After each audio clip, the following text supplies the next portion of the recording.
রত্নাগিরিতে কর্মরত অবস্থায় বিদ্যুৎস্পৃষ্ট হয়ে ঘটনাস্থলেই মৃত্যু হল দক্ষিণ ভাঙারপাড় এলাকার আফজাল হোসেন তালুকদার নামের এক যুবক। এই মর্মান্তিক ঘটনাটি গতকাল মঙ্গলবার সংঘটিত হয়েছে। জানা গেছে, পেশায় রাজমিস্ত্রি আফজাল কাজ করতে গিয়ে অসাবধানতা বশত বিদ্যুৎস্পৃষ্ট হয়ে যায়। পরে তার সঙ্গে থাকা অন্যান্যরা তাকে উদ্ধার করে স্থানীয় হাসপাতালে নিয়ে গেলে কর্তব্যরত চিকিৎসক তাকে মৃত বলে ঘোষণা দেন। এদিন রাতেই ময়নাতদন্ত শেষ করে কফিনবন্দি মৃতদেহ বাড়ির উদ্দেশ্যে পাঠিয়ে দেওয়া হয়েছে। এজন্য সর্বপ্রকার সাহায্য সহযোগিতা করছেন মহারাষ্ট্রের রত্নাগিরিতে কর্মরত বড়খোলা, কাঠিউড়া সহ বরাক উপত্যকার বিভিন্ন এলাকার যুবকরা। এদিকে এই হৃদয় বিদারক ঘটনার খবর চাউর হতেই আফজলের পরিচিত অপরিচিত মহলে শোকের ছায়া নেমে এসেছে। বিশেষ করে তার পরিবারে আকাশ ভেঙে পড়ার মতো অবস্থা হয়েছে বলে জানা গেছে। মৃত্যুকালে আফজল হোসেন রেখে গেছে মা, বাবা, 4 ভাই, 3 বোন সহ অসংখ্য বন্ধু বান্ধব এবং আত্মীয় স্বজন।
खाना आने तो इतना अंदाज बारे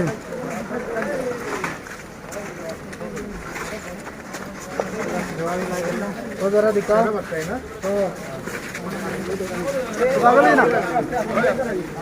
देखी देखी और देखी देखी और देखी देखी और देखी देखी और देखी देखी और वो देखी देखी और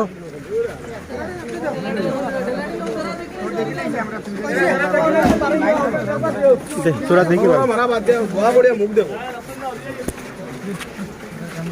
मुख पे रखता है हाँ फान खाइए कैसे ठंडा हो गया से आपको पूरा ठंडा